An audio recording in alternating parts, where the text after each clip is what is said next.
Hello everyone, let's talk smoked tomatoes. They are the bomb.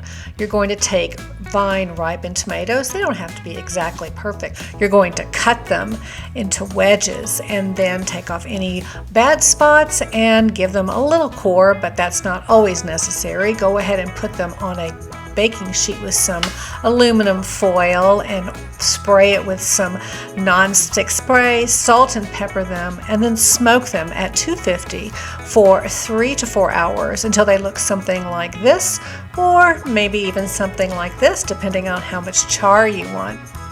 To prepare them, pull those skins off, and then I just like to use my hands and squish them all up and really feel that yummy goodness. And then be sure and squeeze the skins that you pulled off so you can gather all of that juice so it looks something like this.